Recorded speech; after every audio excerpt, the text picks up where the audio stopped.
ஒரு கேள்வி இருப்பா இருடா கல்லு நல்ல பின்னாடி Vani you are behind the screen. Sir இந்த படம் சக்ஸஸ் ஆச்சுன்னா தான் அது அப்படின்னு சொன்னார் என்கிட்ட. நான் கேட்டேன் ஷூட்டிங் டயத்தில், எப்போ சார் பிரசாந்துக்கு கல்யாணம்னு. சொல்லுங்க சார், படம் சக்ஸஸ் ஆயிடுச்சுல்ல?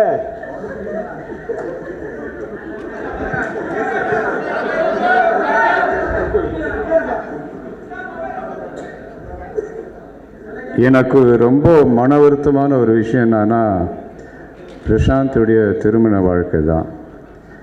அது டெய்லி அவங்க அம்மாவாக இருக்கட்டும் நானாக இருக்கட்டும் அது யோசிக்காத நேரம் இல்லை, நாள் இல்லை. இது அலைன்ஸ் சீரியஸாக தேடிட்டு தான் இருக்காங்க. ஒரு நல்ல குடும்ப பாங்கான ஒரு நல்ல ப்ளசண்ட்டான ஒரு பொண்ணை தேடிட்டு இருக்காங்க அம்மா. வெகு விரைவில் இப்போது இந்த படத்துக்கு அப்புறம் பட வேலைகள்லாம் நிறுத்திட்டு பிரசாந்துக்கு பொண்ணு தேடி கல்யாணம் பண்ணுறது தான் என்னுடைய வேலை. சார் என்னை மறுபடியும் ரிமைண்ட் பண்ணதுக்கு ரொம்ப தேங்க்ஸ். கண்டிப்பாக பண்ணிடுறேன் சார். ரொம்ப சந்தோஷமாக இருக்குது. நான் பிரசாந்த்கா கூட எவ்வளோ படங்கள் நடித்தாலும் இந்த படம் எனக்கு ஒரு ஸ்பெஷல் சொல்லலாம். ஆக்சுவலி அவர் கூட நிறைய ப்ரமோஷனுக்கு நிறைய ஊருக்கு போகணும்.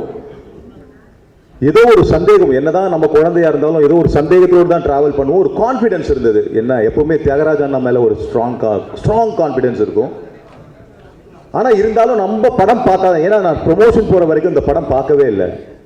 ஒரு ஸ்ட்ராங்காக ஒரு கான்ஃபிடென்ஸ் இல்லை. சரி ப்ரொமோஷன் போகிறோம், இந்த படம் ஜெயிச்சிரும் அப்படி தான் போனேன். நானும் ரெகுலர் ஒரு ஆடியன்ஸ் மாதிரி தான் நானும் ட்ராவல் பண்ணேன். நிறைய ப்ரொமோஷன் போனேன், நிறைய இந்த படத்தை பற்றி பேசினேன். இது எல்லாமே பிரசன்ட் சார் மேலேயும் தியாகராஜன் சார் மேலேயும் உள்ள கான்ஃபிடென்ஸில் பேசினேன். அதுக்கப்புறம் கூப்பிட்டு ஒரு நாள் படம் காமிச்சார். அப்படியே ஆஃப் ஆகிட்டேன். ஸோ இந்த படத்துக்கு என்னோட கான்ஃபிடென்ஸை எந்த விதத்துலையும் குறைக்கவே இல்லை அண்ணா. அந்த அளவுக்கு ஒரு படம், பியூட்டிஃபுல் படம். இந்த படம் ஜெயிக்கும் அப்படிங்கிறத நான் ப்ரிவியூக்கு படம் வெளியே வரதுக்கு முன்னாடி பார்த்தேன். I feel very happy. ரொம்ப சந்தோஷமாக பார்த்தேன். இருந்தாலும் ஒரு சின்ன, என்னாலும் நம்ம பிள்ளையாக இருந்தாலும் ஒரு சந்தேகம் இருக்கும்ல, இது எப்படி வளரும் எப்படி போகுங்கிற ஒரு சந்தேகம் இருக்கும்ல. அதே மாதிரி ஃபஸ்ட் டே பிரசாந்த் சார், நாங்கள் சிம்ரன் பிரியா எல்லாருமே உட்காந்து படம் பார்த்துட்ருக்கோம். ஸோ இந்த ஆடியன்ஸாக இருக்கட்டும், நாங்களும் ஆடியன்ஸாக தான் பார்த்தோம். ஒரு படம் பார்க்கும்போது தூக்கம் வரும், படம் சரியில்லைன்னா. படம் இப்படி பார்த்து முடியறதுக்குள்ள எப்படிங்கிறதுக்குள்ள பக்கத்து படம் முடிஞ்சிருச்சு. தட் மீன் ஹியூமன் சைக்காலஜியே சொல்லுது அந்த படம் நல்லா இருக்குன்னு. இல்லைன்னா உங்களுக்கு கண்டிப்பாக ஏற்கனவே பார்த்த படத்தை செகண்ட் டைம் பார்க்கும்போது கண்டிப்பாக போர் அடிக்கும், ஏதோ ஒரு சின்ன டிஸ்டர்பன்ஸ் பண்ணும். டிஸ்டர்பன்ஸ் பண்ணவே இல்லைங்க, அவ்வளவு நல்லா இருந்துச்சு. இந்த படத்தை கொடுத்த தியாகராஜனுக்கு திருப்பி சொல்கிறேன் நன்றி.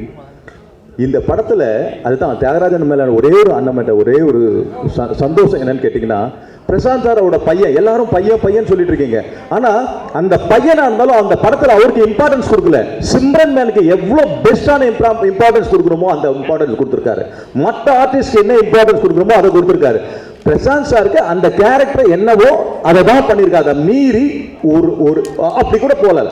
தட் இஸ் அவங்க பையன் மேல இருக்க கான்ஃபிடன்ஸ். இந்த கேரக்டருக்கு இவ்வளவுதான் வேணும், நம்ம பையனால அள்ளி கொடுத்துட முடியாதுல்ல அந்த கேரக்டர் அப்படி டிராவல் பண்ணாரு. அப்ப மற்ற சக கலைஞர்களையும் சக நடிகர்களையும் எப்படி ட்ரீட் பண்றாரு, இப்படிதான் எல்லா விஷயத்திலையும் ஒரு இப்படிதான் ட்ரீட் பண்ணிட்டு இருக்காரு. அதனாலதான் இத்தனை பெருசா ஆனாலும் சக்சஸ் கொடுத்துட்டு இருக்காரு. இந்த படம் முடிஞ்சு ஃபர்ஸ்ட் ஷோ முடிஞ்சு செகண்ட் ஷோ முடிஞ்சும் மக்கள் சும்மா பேசுவாங்க, சார் படம் சார் சூப்பரா இருக்கு சார், நல்லா இருக்கு சார், அந்த ரிவ்யூ இருக்குல்ல. இப்போ இன்னைக்கு எல்லாருமே அதை தானே நம்புறாங்க. படம் பார்க்கறத விட யாரோ ஒருத்தர் ஒரு பப்ளிக் சொல்ற ரிவ்யூ நம்பி பல ஆயிரம் பேர் போகாம இருக்காங்க தியேட்டருக்கு. அது எவ்வளவு பெரிய தப்பு இப்ப தெரியும். ஆனா இன்னைக்கு போய் படத்தை போய் பாருங்க தியேட்டர்ல. தப்போ நீங்க சூஸ் பண்ணுங்க. எவனோ ஒருத்தன் எதுக்கு சூஸ் பண்ணும்? படம் தப்போ இல்லையோ டெக்னிக்கலா பாருங்க.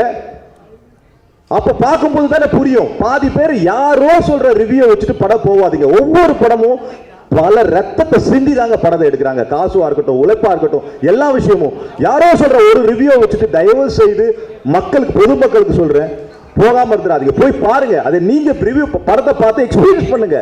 படம்ங்கிறது ஒரு டைம் பாஸ்ங்க. அந்த டைம் பாஸ் எக்ஸ்பீரியன்ஸ் பண்ணுங்க. நல்லதோ கெட்டதோ எல்லாமே கரெக்டா இருந்துடாது. நம்ம வீட்டுல எல்லா விஷயங்களும் கரெக்டா இருக்கா? இல்ல. அது மாதிரிதான் சினிமாவும்.